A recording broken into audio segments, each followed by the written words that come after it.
Problem solve करेंगे जो related है इंडिपेंडेंस ऑफ टू इवेंट्स, यानी ऐसे दो इवेंट्स जिनकी प्रोबेबिलिटी एक दूसरे की जो अक्रेंस है या हैपन होने की जो चांसेस है उनको कम या ज्यादा ना करें, तो हम कहते हैं कि ये इंडिपेंडेंट इवेंट्स हैं। जैसे इस तरह से है कि find the probability of rolling even numbers 3 times using a 6 sided die numbered from 1 to 6। यानी देखें, हम ये चाहते हैं कि एक डाई जो कि आप देख रहे हैं इसकी 6 साइड्स होती हैं, 1 डॉट वाली, 2 डॉट वाली, 3, 4, 5 और 6, इसे 3 दफा रोल किया जाए और तीनों दफा जो हमें मतलब प्रोबेबिलिटी चाहिए कि वो ये कि जो इवन साइड है वो आए, कि उसके आने के कितने चांसेस हैं। ठीक है, हम ये चाहते हैं कि हम चेक करना चाह रहे हैं कि प्रोबेबिलिटी लेना चाह रहे हैं कि यहाँ पर कि रोलिंग में इसको शॉर्ट फॉर्म में लिखता हूँ, रोलिंग इवन 3 times। ठीक है, या 3 रोल्स कर लें आप। ठीक है, 3 times। अब इसकी प्रोबेबिलिटी हम कैसे फाइंड कर सकते हैं? देखें, हम ये जानते हैं कि जब हम एक दफा डाई को उछालते हैं तो इसमें इन 6 साइड्स में से, पॉसिबल 6 साइड्स में से 1, 2 और 3 ऐसी साइड्स जिनमें के इवन डॉट्स आ रहे हैं, इवन साइड्स आ रही हैं। इसका मतलब कि हम यहाँ पे पहले तो देखेंगे कि what is the probability of rolling even, ठीक है, या even roll on 6 sided die. ठीक है, यूं लिखेंगे हम, even roll on 6 sided die. ठीक है, ये कितने हैं, इसकी क्या प्रोबेबिलिटी है? ठीक है जी, तो ये हमें पता चल रहा है कि ये चूंकि 3 इस इवेंट के फेवर में आउट ऑफ 6, तो ये प्रोबेबिलिटी 1/2 या 50% बन रही है। लेकिन यहाँ पर चूंकि 3 times रोल किया जाएगा, जब एक दफा रोल किया गया है तो उसमें इस इवेंट के होने की प्रोबेबिलिटी है 1/2।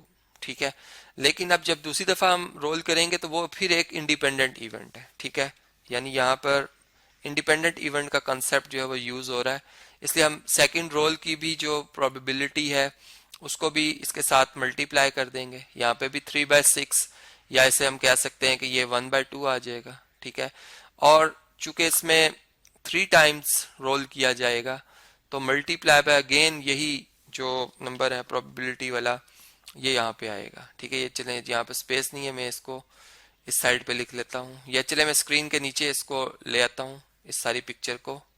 जी, ये आप देख सकते हैं। अब तो देखें, इसमें अब थर्ड टाइम भी जो इवेंट है वो एक इंडिपेंडेंट है, यानी हर दफा जब इसको डाई को छाला जाएगा तो एक इंडिपेंडेंट इवेंट की बात कर रहे होंगे हम। ठीक है, तो 3 टाइम रोल करने का मतलब आप 3 दफा इंडिपेंडेंटली उसको टॉस कर रहे हैं। ठीक है, तो हर दफा जो प्रोबेबिलिटी है कि इवन रोल हो ऑन 6 साइड डाई, वो 3/6 आएगा आंसर, यानी 1/2 आएगा।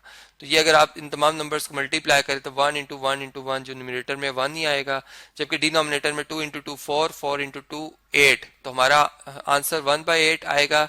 या मैं ये कह सकता हूँ कि 12.5% चांस है कि एक डाई को 3 टाइम टॉस किया जाए। ठीक है, 3 दफा उछाला जाए और उसमें तीनों ही दफा इवन नंबर वाली साइड है, यानी 2 आ जाए या 4 आ जाए डॉट्स वाली साइड, या 6 डॉट वाली साइड आ जाए। इस तरह के होने के चांस जो हैं वो कितने हैं जी? वो 12.5% है, जिसे हम टेबल से भी समझ सकते हैं कि देखें, जैसे एक डाई को जब उछाला जा रहा है तो उसमें ये 6 पॉसिबिलिटीज हैं। ठीक है, ये 6 पॉसिबिलिटीज हैं, ये डॉट्स की मैं तादाद बता रहा हूँ। इसी तरह यहाँ भी दूसरी दफा उछाला जाएगा तो इससे जो आउटकम्स की तादाद है वो पहले से डबल हो रही है। अगर आप देखें तो इनके रिलेशंस को भी हम यहाँ से अंडरस्टैंड कर सकते हैं। ठीक है, यहाँ से आप इन्हें अंडरस्टैंड कर सकते हैं इस तरह से कि हो सकता है कि आप जब फर्स्ट टाइम टॉस करें, ठीक है, यहाँ पे चले मैं इसको इस तरह से स्क्रीन के कर देता हूँ, तो हो सकता है कि पहले डाई पे भी 1 डॉट है, दूसरे पे भी 1 है। ठीक है, इसी तरह आप जब दूसरी दफा टॉस करते तो हो सकता है कि पहले डाई पे 1 और दूसरे पे 2 आए। ठीक है, लेकिन हम ये चाह रहे हैं कि तीनों के ऊपर जो है इवन डॉट होने चाहिए।